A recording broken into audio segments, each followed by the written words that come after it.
Assalamualaikum warahmatullahi wabarakatuh. Sobat Aib yang saya hormati, jumpa lagi di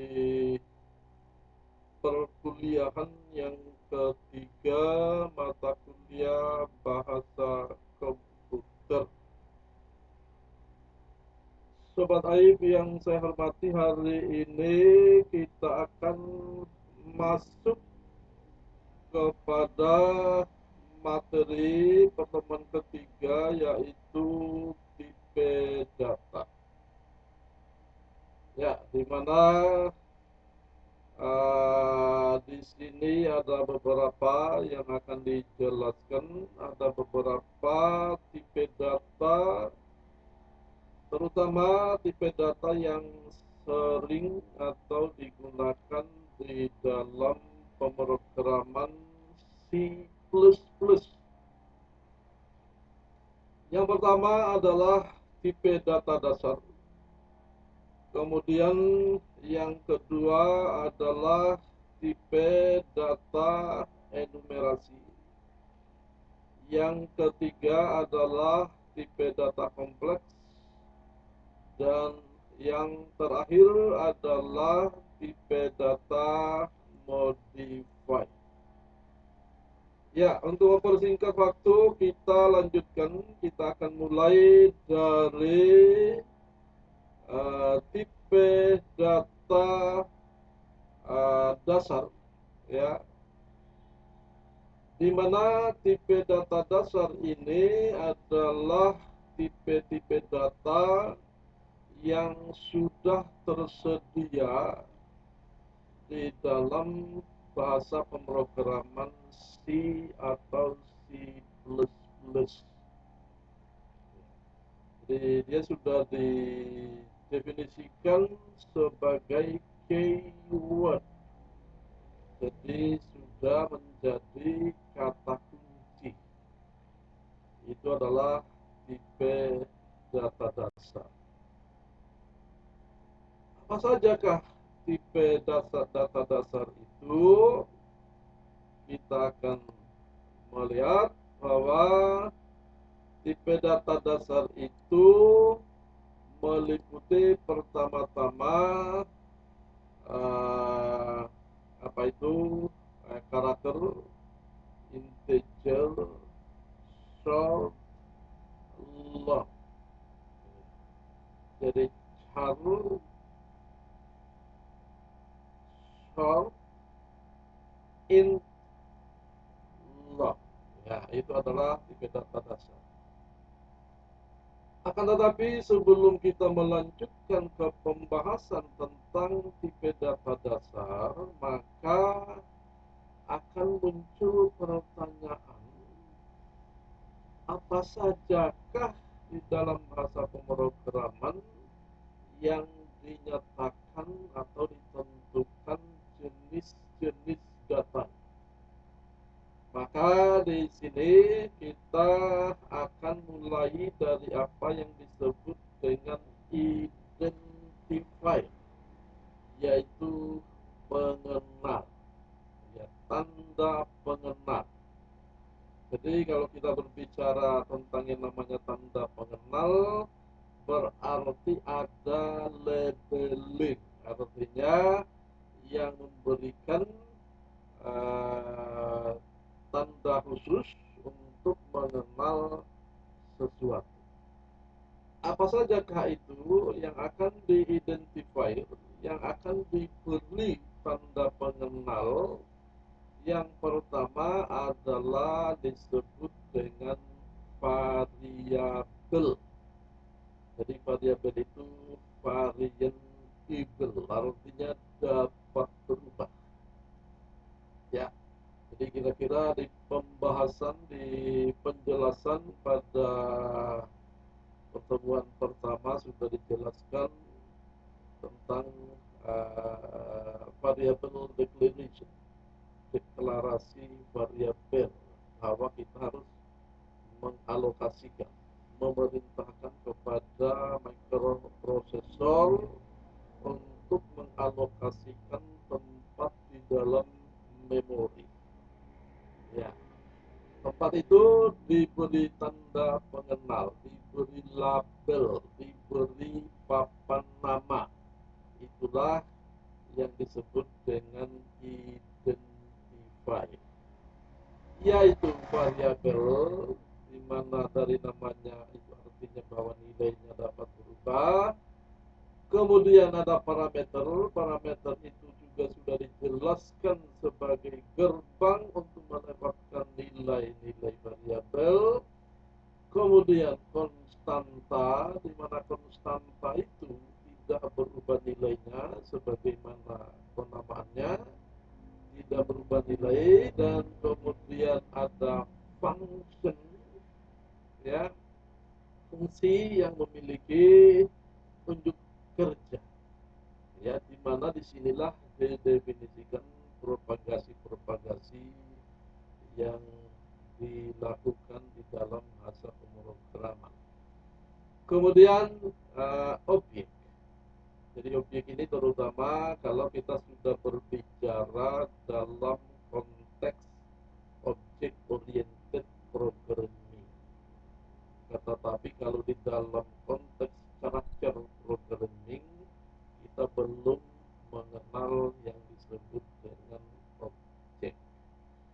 Ya, jadi itulah 5 hal yang diberi papan nama, diberi pengenal atau identifier.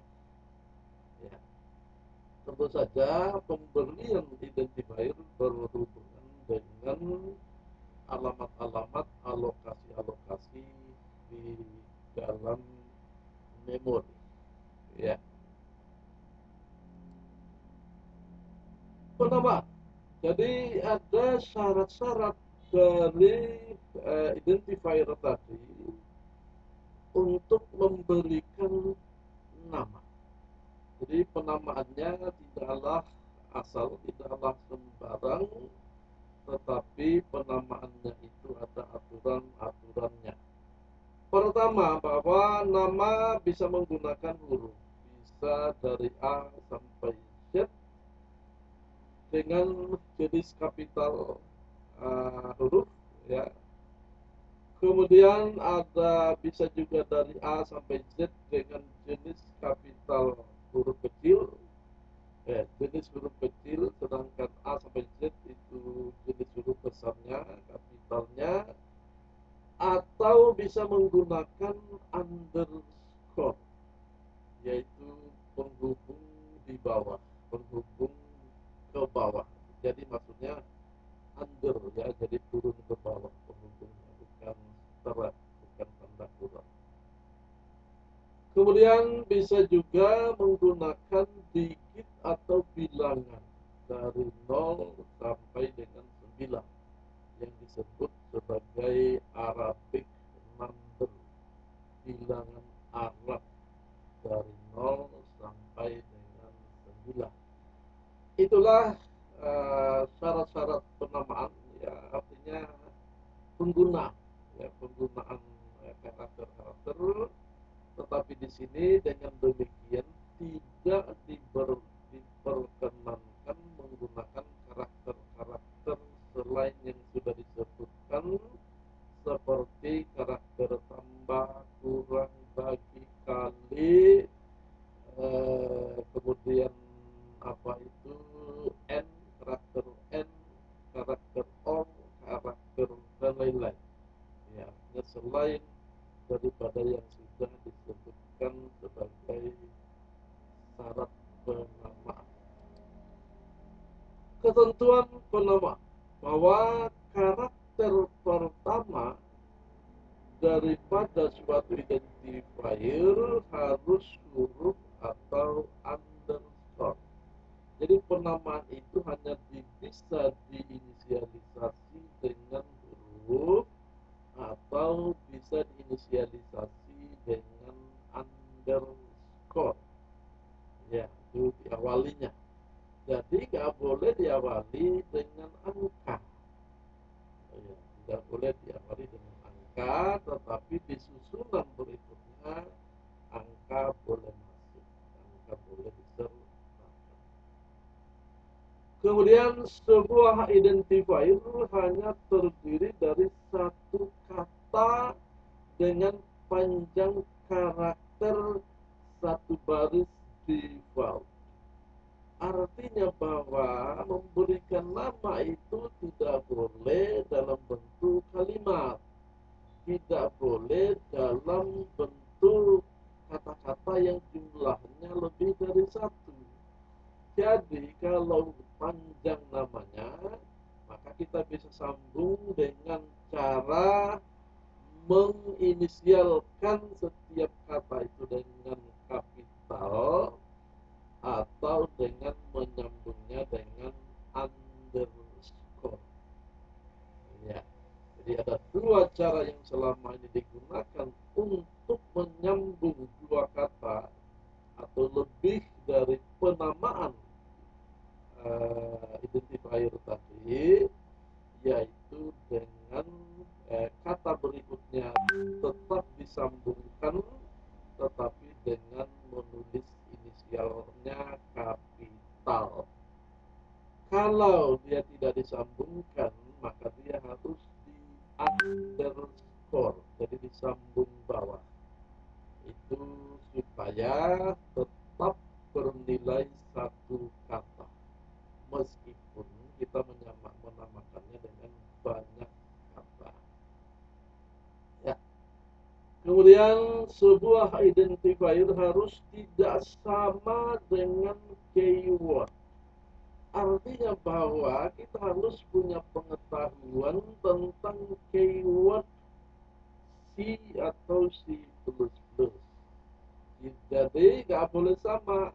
Ya, kalau sudah ada keywordnya, maka penamaan identifier tidak boleh sama dengan keyword. Jadi harus punya pengetahuan dasar tentang keyword, yaitu kata-kata kunci yang digunakan di dalam program dan telah terdefinisi di dalam pustaka file, di dalam file pustaka atau header file. Kemudian sebuah identifier di dalam bahasa C atau C++ itu membedakan huruf kapital dan bukan kapital, atau disebut dengan sensitive case. Jadi memiliki kepekaan terhadap ukuran besar kecilnya huruf. Itulah ketentuan untuk pemberian nama bagi labeling, bagi tanda pengenal ruang terutama, karena itu untuk menamai ruang memori. Kemudian kita mulai masuk ke tipe data, yaitu tadi tipe data dasar yang terdiri dari tipe data sederhana. Ya. Tipe data sederhana itu dibagi menjadi 3 kelompok. Kelompok pertama disebut dengan integer, di mana integer ini juga dibagi menjadi 4, yaitu pertama karakter char dalam keywordnya, yaitu sebuah tipe data dengan size 1 byte. Kemudian short juga dengan tipe 1 byte. Kemudian integer dengan size 4 byte, dan long juga dengan size 4 byte. Tetapi ini perlu diperhatikan bahwa mengenai atau tentang size itu akan bergantung kepada perusahaan pembuat compiler. Jadi katakanlah Borland yang sekarang telah berubah menjadi yang disebut dengan perusahaan Symbian, itu mengalokasikan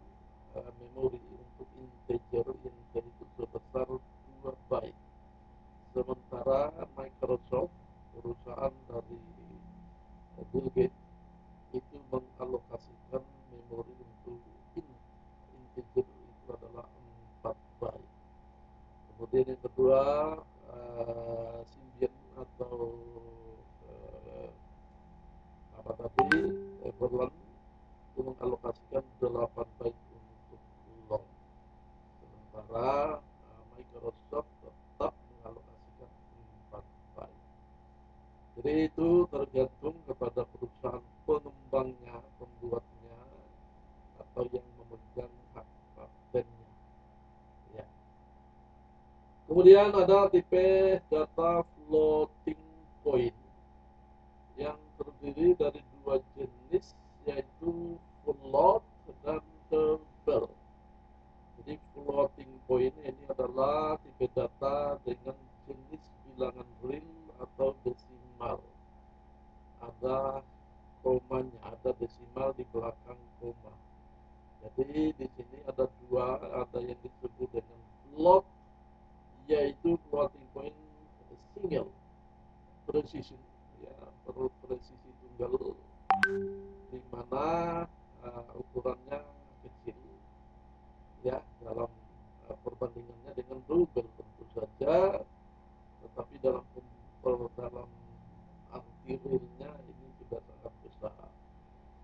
Kemudian ada yang disebut dengan double atau floating point double precision.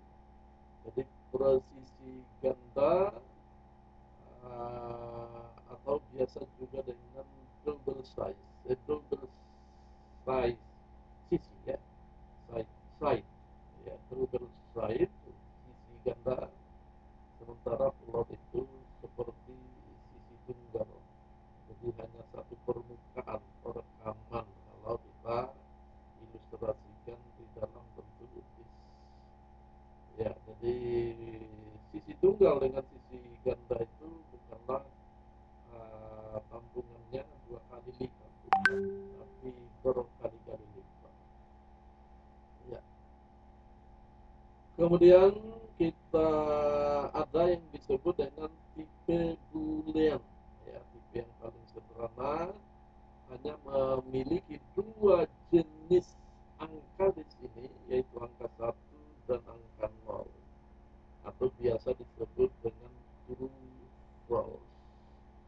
Ya, jadi pendefinisiannya seperti ini. Misalnya dia dinyatakan dalam bentuk compiler directive define, ya, bukan include tetapi define, di mana nilai 1 terdefinisi oleh programmer dengan true, nilai 0 terdefinisi oleh programmer dengan false. Ya, jadi itulah bentuk boolean. Kemudian berikutnya adalah tipe data enumerasi. Ya, ini agak asing barangkali, ya, tapi ini sering juga digunakan, tetapi memang agak jarang. Apa itu tipe data enumerasi? Yaitu suatu proses pendefinisian tipe integer ke dalam bentuk identifier untuk memudahkan pemahaman atas suatu program. Contoh-contoh enumerasi dapat disajikan dalam beberapa bentuk, antara lain adalah misalnya saya tulis dengan kata kunci type def, spasi enum, spasi buka kurung false sama dengan 0, koma true sama dengan 1, bool. Jadi boolean maksudnya tipenya. Itu artinya bahwa untuk menegaskan bahwa 0 itu adalah false dan 1 itu adalah true. Jadi sama dengan bentuk define di compiler, di directive-nya tadi. Atau bisa juga ditulis dalam bentuk contoh enum, ya, kata kunci enum. Jadi nggak boleh dirubah, ya. Jadi kalau disebut sebagai keyword kata kunci itu nggak boleh dirubah. Itu, ya, kalau ditulis seperti itu ya seperti itu. Kalau ditulis dengan huruf besar ya harus huruf besar. Kalau ditulis dengan huruf kecil ya harus huruf kecil. Nggak boleh dirubah sedikit pun. Ya, karena ini sintaks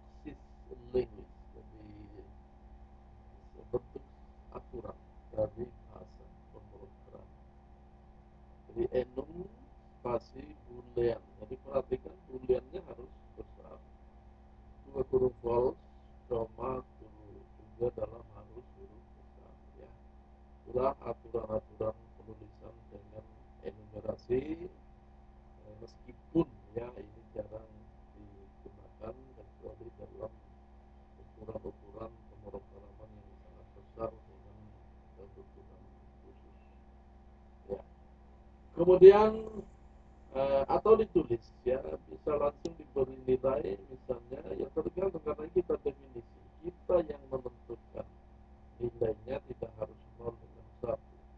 Kita tulis misalnya enum boolean buka kurung benar sama dengan 3 ya, di sini turun 3 turun 1 ya, itu kan tergantung kita ya. Kemudian salah sama dengan 0. Itulah cara-cara pendefinisian, pendeklarasian yang dimaksud ya. Jadi pendeklarasian itu adalah langsung menuju kepada pengalokasian memori dan pemberian nilai kalau itu diinisialisasikan. Oke. Kita lanjut. Contoh program. Ya, contoh program untuk enumerasi. Pertama-tama adalah tagar include lebih kecil studio.h lebih besar ya. Kenapa studio? Jadi pada saat kita menulis sheet ini, pada saat kita menulis bagian pertama yang kita sebut sebagai compiler directive ini, itu harus dengan pertanyaan kenapa ini ya. Jadi kenapa harus studio.h yang diinclude? Karena kita menggunakan kata-kata kunci boolean, int, if, else, print, f. Nah, itu semua kata-kata kunci, keyword yang didefinisikan di dalam studio standar input output itu. Baik. Ya. Ya, itu contohnya. Kemudian selanjutnya kita lanjutkan ke tipe data kompleks. Ya, tadi kita punya tipe data sederhana, sekarang kita punya tipe data kompleks. Ini adalah khas daripada C atau C++. Tidak ya, terutama mengenai pointer, itu adalah khas C++. Adapun array dan string itu dimiliki oleh seluruh bahasa pemrograman. Pointer adalah khas C++, artinya hanya dimiliki oleh C++. Ya. Kenapa pointer, array, dan string itu disebut sebagai complex type? Karena penggunaannya harus dikombinasikan dengan tipe data yang lain. Ya, jadi ini memang agak rumit ya di ini, tapi terutama mengenai pointer. Pointer itu tipe data yang bukan menunjuk nilai, tetapi dia menunjuk address, dia menunjuk alamat, maka disebut dengan pointer. Pointer itu kita artikan, kita pahami sebagai penunjuk, jadi menunjuk alamat, jadi bukan nilai. Sementara array itu kompleks, saya bisa katakan dia kompleks sederhana. Maksudnya bahwa kita punya tipe yang lain yang didefinisikan dalam struktur, dalam serak, itu kompleks, lebih kompleks dibanding dengan array. Karena kalau array itu adalah membagi ruang, jadi mempartisi ruang menjadi beberapa bagian dengan tujuan bisa diisi dengan sejumlah data. Ya. Jadi kalau sebuah variabel yang dideklarasikan dalam bentuk single declaration, ya, deklarasi tunggal, maka dia hanya boleh memiliki satu nilai. Maka cara yang lazim yang selama ini digunakan supaya dia bisa memiliki nilai lebih daripada satu, maka caranya adalah partisi ruang, membagi ruang menjadi beberapa bagian. Teknik pembagiannya ada tiga cara, yaitu satu arah atau one dimension array, dua arah two dimension array, dan tiga arah three dimension array. Tentu masing-masing dengan maksud untuk menampung jenis-jenis data, misalnya volumetrik untuk tiga dimensi, area metrik untuk dua dimensi, dan line metrik untuk satu dimensi. Ya. Jadi itu array, ya, bagi ruang, membagi ruang. Ya. Kemudian string. Jadi string ini sebenarnya kolek daripada chart, kumpulan-kumpulan daripada karakter-karakter. Jadi kalau karakter itu sudah lebih dari satu, maka jenisnya berubah menjadi string. Ya. Jadi kalau sudah karakter itu sudah lebih dari satu, maka dia berubah menjadi string. Ya. Ya. Pointer, oke, sudah dijelaskan. Saya kira cara mendeklarasikan pointer adalah pertama-tama kita tulis type-nya, jenis datanya, spasi, bintang, kemudian nama variabel pointernya. Jadi dengan tanda bintang, itu artinya bahwa dia menunjuk ke alamat nama variabel. Jadi bukan menunjuk ke nilai, tetapi alamat. Contohnya adalah plot bintang PTR titik koma. Ya, artinya PTR akan menunjuk ke alamat mana yang akan didefinisikan lagi. Apakah ke alamat nilai, variabel nilai, variabel nama, variabel dan seterusnya. Ya. Kemudian array, ya, array tadi adalah mempartisi, ya, partisi ruang, ya, menjadi beberapa subruang sehingga kita bisa memungkinkan kita bisa menampung sejumlah data. Ya, jadi ini yang namanya data type ini dalam pengertian deklarasinya, pendeklarasiannya itu saya katakan sebagai langkah strategis untuk efisiensi memori. Ya, misalnya di sini dibagi 5, ya. Jadi cara mendeklarasikannya adalah di datanya disebutkan spasi nama array-nya buka kurung siku ukuran. Contoh in larik buka kurung 5 tutup kurung titik koma. Beginilah cara mendeklarasi, beginilah cara memerintahkan prosesor untuk membagi ruang yang namanya larik. Membagi ruang, mempartisi ruang yang namanya larik menjadi 5 subruang. Itu artinya bahwa kita bisa mengisi 5 data sekaligus. Ya, jadi tidak hilang data-data yang kita produksi. Jadi kalau misalnya kita ingin menampung data 1 juta data, ya kita tulis larik 1 juta. Artinya akan dipartisi subruang menjadi 1 juta subruang. Tidak ada masalah bilangannya, asal di batasan kita di batasan kita itu adalah the type. Bagaimana dia? Pertama adalah ya data type-nya, kemudian ruangnya, kemudian alamat.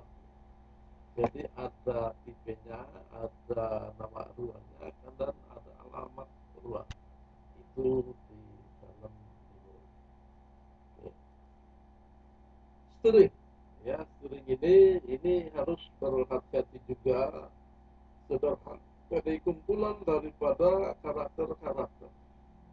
Ya, jadi kumpulan daripada karakter-karakter atau disebut di sini sebagai pointer of char.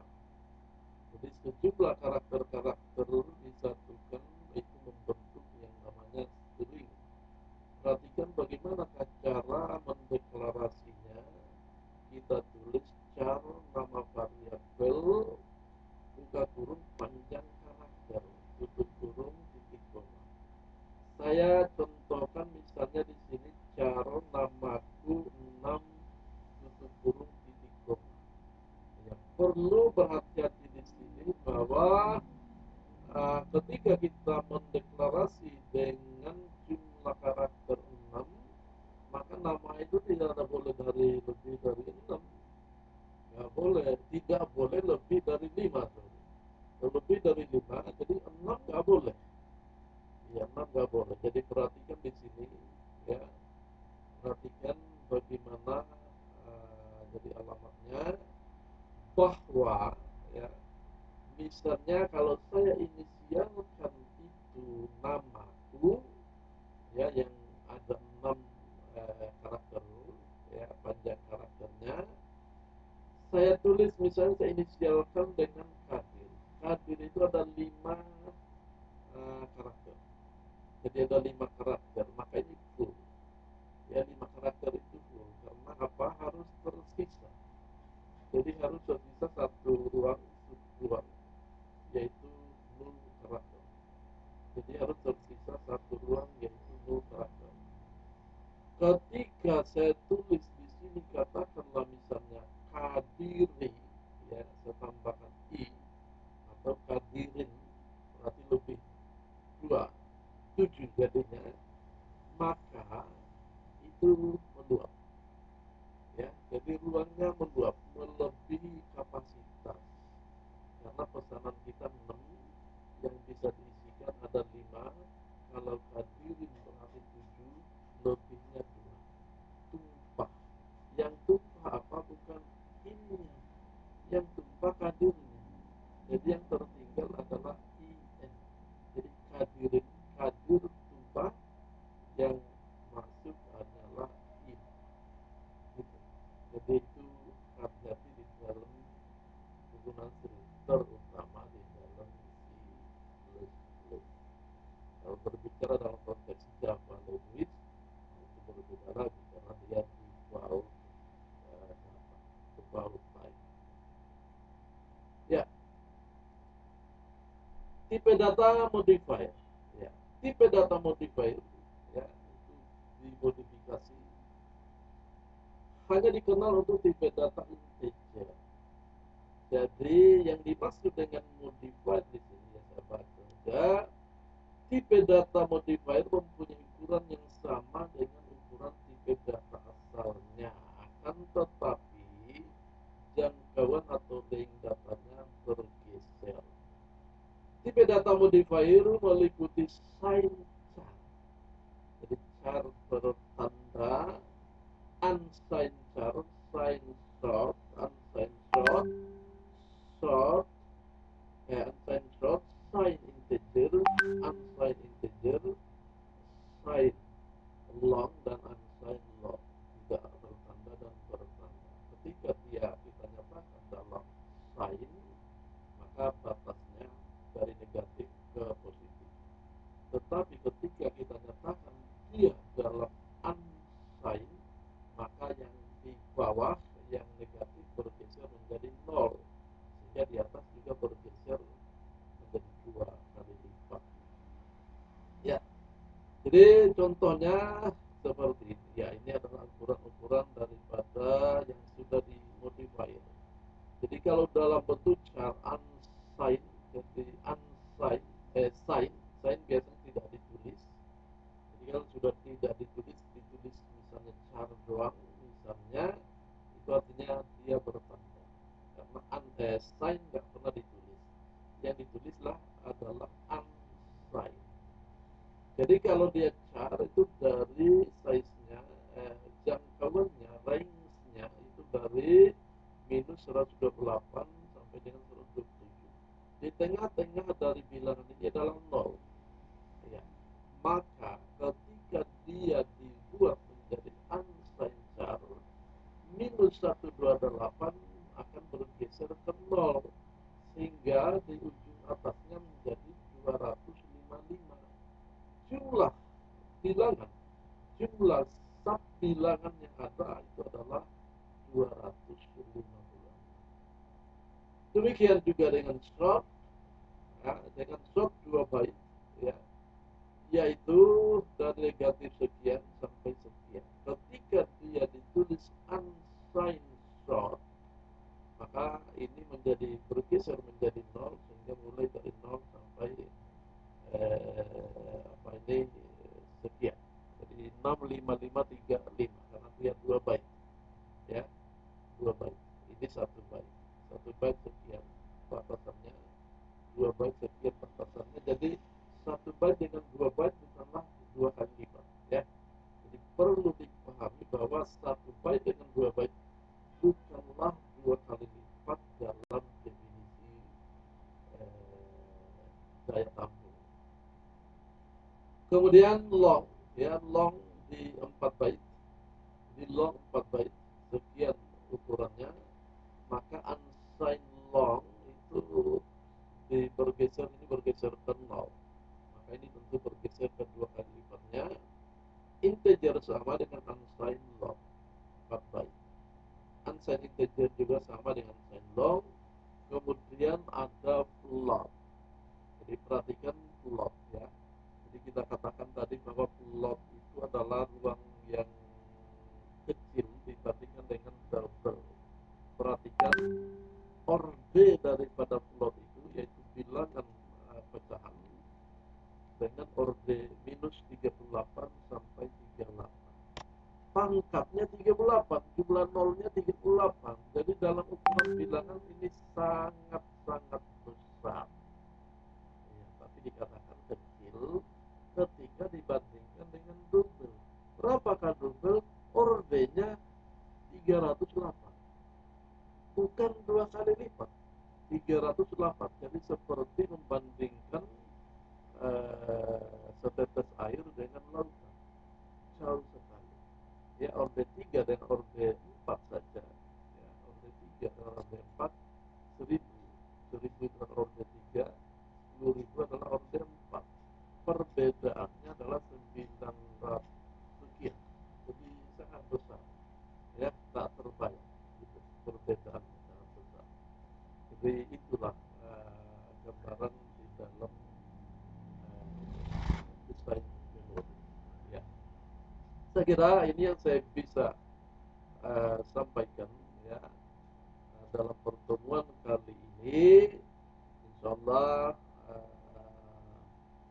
ya, kita akan praktikum nanti kita cari waktu untuk kita kalau bisa langsung, ya, kita praktik di beberapa sesi. Barangkali mahasiswa menyediakan perangkatnya, smartphone, ya, perangkatnya HP, sediakan perangkatnya, kita instalasi apa-apa yang dibutuhkan, lalu kita praktikum secara online.